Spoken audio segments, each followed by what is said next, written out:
മക്കളെ, അപ്പൊ എല്ലാവരും എന്താ വെയിറ്റ് ചെയ്തിരിക്കുന്ന നമ്മുടെ ജൂനിയർ നെക്സ്റ്റ് എക്സാം 26-ാം തീയതിയാണല്ലേ.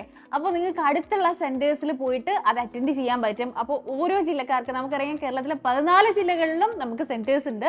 അപ്പോൾ നിങ്ങൾക്ക് അടുത്തുള്ള സെന്റർ ഏതാണോ അവിടെ പോയിട്ട് നമുക്ക് അറ്റൻഡ് ചെയ്യാം. അപ്പോൾ ഓരോ ജില്ലയിൽ ഏതൊക്കെ സെന്റേഴ്സ് ആണുള്ളത് എന്നാണ് മിസ് ഈ ഒരു വീഡിയോയിൽ പറഞ്ഞുതരാൻ പോകുന്നത്. അപ്പോൾ ആദ്യം തന്നെ നമ്മുടെ ആലപ്പുഴയിലുള്ള മക്കൾക്ക് വേണ്ടിയിട്ട് ആലപ്പുഴയിൽ 3 സെന്റേഴ്സ് ആണ് നമുക്കുള്ളത്. മെയിൻ ആലപ്പുഴ ടൗണിലുള്ള മക്കൾക്ക് STV ബോയ്സിൽ വന്നിട്ട് ഈ എക്സാം അടിപൊളിയായിട്ട് അറ്റൻഡ് ചെയ്യാം. ഇനി ചേർത്തലയിലുള്ള മക്കളാണെന്നുണ്ടെങ്കിൽ അവർക്ക് സെന്റ് മേരീസ് ഹൈസ്കൂളിൽ വന്നിട്ട് അറ്റൻഡ് ചെയ്യാം. ഇനി പള്ളിപ്പാടാണെന്നുണ്ടെങ്കിൽ ഹോളി ഏഞ്ചൽസ് പബ്ലിക് സ്കൂളിൽ വന്നിട്ട് നമുക്ക് അറ്റൻഡ് ചെയ്യാം. അപ്പോൾ ആലപ്പുഴയിൽ ഈ 3 സെന്റേഴ്സ് ആണുള്ളത്. ഇനി അത് കഴിഞ്ഞാൽ ഇടുക്കിയിലുള്ള മക്കളാണോ, നിങ്ങൾക്ക് വേണ്ടിയിട്ട് ഇടുക്കി കട്ടപ്പനയിലാണ് നമ്മുടെ സെന്റർ ഉള്ളത് മക്കളെ. സെന്റ് ജോർജ് ഹയർ സെക്കൻഡറി സ്കൂളിലായിരിക്കും നിങ്ങൾക്ക് എക്സാം അറ്റൻഡ് ചെയ്യാൻ പറ്റുക. ഇനി അതിനുശേഷം കണ്ണൂരുള്ള മക്കൾക്ക് വേണ്ടിയിട്ട് കണ്ണൂർ തലശ്ശേരിയിലാണ് നമ്മുടെ സെന്റർ ഉള്ളത്.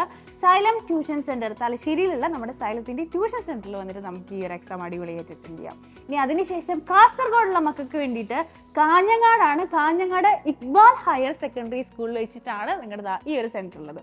ഇനി അതിനുശേഷം അടുത്തത് ഏതാണ്, നമ്മുടെ കൊല്ലത്തുള്ള മക്കൾക്ക് വേണ്ടിയിട്ടാണെന്നുണ്ടെങ്കിൽ കൊല്ലത്തൊരു സെന്റർ ആണുള്ളത്, ഫാത്തിമ മാത നാഷണൽ കോളേജ്. കൊല്ലത്ത് ഫാത്തിമ മാത നാഷണൽ കോളേജിൽ നിങ്ങൾക്ക് അറ്റൻഡ് ചെയ്യാം. അപ്പോൾ കോട്ടയത്തുള്ള മക്കൾക്കാണെന്നുണ്ടെങ്കിൽ കോട്ടയം ഗിരിദീപം ബദാനി സെൻട്രൽ സ്കൂളിലാണ്. ഇനി ഈരാറ്റുപേട്ടയാണ് നിങ്ങൾക്ക് അടുത്തെന്നുണ്ടെങ്കിൽ മുസ്ലിം ഹയർ സെക്കൻഡറി സ്കൂളിൽ വന്നിട്ട് അടിപൊളിയായിട്ട് അറ്റൻഡ് ചെയ്യാം. ഇനി കോഴിക്കോടുള്ള മക്കൾക്ക് വേണ്ടിയിട്ട് നമുക്ക് 4 സെന്റേഴ്സ് ഉണ്ട് മക്കളെ. ഏതൊക്കെയാണെന്ന് വെച്ചാൽ നമ്മുടെ സൈലത്തിന്റെ ട്യൂഷൻ സെന്റേഴ്സ് തന്നെയാണ്. മാനാഞ്ചിറയിലുള്ള സൈലം ട്യൂഷൻ സെന്റർ ഉണ്ട്, കൊയിലാണ്ടി ഉണ്ട്, പേരാമ്പ്ര ഉണ്ട്, നാദാപുരം ഉണ്ട്. അപ്പോൾ ഈ 4 സ്ഥലങ്ങളിലുള്ള ട്യൂഷൻ സെന്റേഴ്സിൽ വന്നു കഴിഞ്ഞാൽ നിങ്ങൾക്ക് എക്സാം അറ്റൻഡ് ചെയ്യാം. ഇനി അതിനുശേഷം മലപ്പുറത്താണ് നിങ്ങളെന്നുണ്ടെങ്കിൽ 2 സെന്റേഴ്സ് ആണുള്ളത്. Presentation higher secondary school, okay, പെരിന്തൽമണ്ണയിലുള്ള പ്രസന്റേഷൻ ഹയർ സെക്കൻഡറി സ്കൂൾ. ഇനി മഞ്ചേരിയിലുള്ള മക്കൾക്ക് സൈലത്തിന്റെ tuition centre, Manjeri Xylem tuition സെന്ററിൽ വന്നാൽ നിങ്ങൾക്ക് ഇതും അടിപൊളിയായിട്ട് അറ്റൻഡ് ചെയ്യാം. ഇനി പാലക്കാടാണെന്നുണ്ടെങ്കിൽ പാലക്കാട് സൈലം ട്യൂഷൻ സെന്ററിൽ നിങ്ങൾക്ക് അറ്റൻഡ് ചെയ്യാം.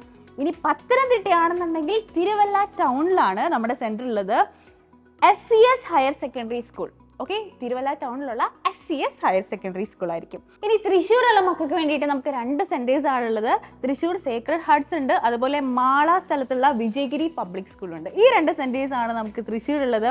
ഇനി ട്രിവാൻഡ്രം ആണെന്നുണ്ടെങ്കിൽ നമുക്ക് 4 സെന്റേഴ്സ് ഉണ്ട്. ഓക്കെ, ട്രിവാൻഡ്രം സിറ്റിയിൽ തന്നെ നമുക്ക് സൈലം ഓഫീസ് സെന്റർ, സൈലത്തിന്റെ ഓഫ്ലൈൻ സെന്ററിൽ വന്ന് അറ്റൻഡ് ചെയ്യാം. ആറ്റിങ്ങിലാണെന്നുണ്ടെങ്കിൽ ശ്രീ ഗോകുലം പബ്ലിക് സ്കൂളിൽ അറ്റൻഡ് ചെയ്യാം. കിളിമോനാലാണ് നിങ്ങൾക്ക് അടുത്തെന്നുണ്ടെങ്കിൽ MGM ഇന്റർനാഷണൽ സ്കൂളിൽ അറ്റൻഡ് ചെയ്യാം.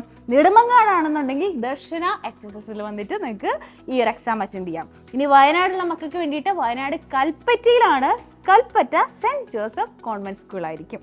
ഇനി അതല്ല എറണാകുളത്താണ് നിങ്ങളുടെ വീടുന്നുണ്ടെന്നുണ്ടെങ്കിൽ നമ്മുടെ എറണാകുളം കടവന്ത്രയിൽ തന്നെ നമ്മുടെ മാതാനഗർ പബ്ലിക് സ്കൂളിലായിരിക്കും. അപ്പോൾ ഇത്രയും സെന്റേഴ്സ് ആണ് നമ്മുടെ കേരളത്തിന്റെ 14 ജില്ലകളിലും നമുക്ക് സെന്റേഴ്സ് ഉണ്ടെന്ന് മനസ്സിലായി. അപ്പോൾ ഏതാണോ നിങ്ങൾക്ക് കൂടുതൽ സൗകര്യമുള്ളത് അവിടെ പോയിട്ട് നിങ്ങൾക്ക് നിയറസ്റ്റ് ആയിട്ടുള്ള നമ്മുടെ സ്ഥലത്തിന്റെ സെന്റേഴ്സിലോ അല്ലെങ്കിൽ നമ്മൾ തന്നിട്ടുള്ള ഏത് സ്കൂളാണോ അവിടെ വന്നിട്ട് നിങ്ങൾക്ക് അറ്റൻഡ് ചെയ്യാം. അപ്പോൾ ഇപ്പം തന്നെ ഈ ഒരു വീഡിയോ നിങ്ങൾ എന്ത് ചെയ്യുക, നിങ്ങളുടെ ഫ്രണ്ട്സിനൊക്കെ ഷെയർ ചെയ്ത് കൊടുക്കുക. അതേപോലെ തന്നെ അടിപൊളിയായിട്ട് നിങ്ങൾ ഈ ഒരു എക്സാം ക്രാക്ക് ചെയ്യുക. എല്ലാവർക്കും ഓൾ ദ ബെസ്റ്റ്.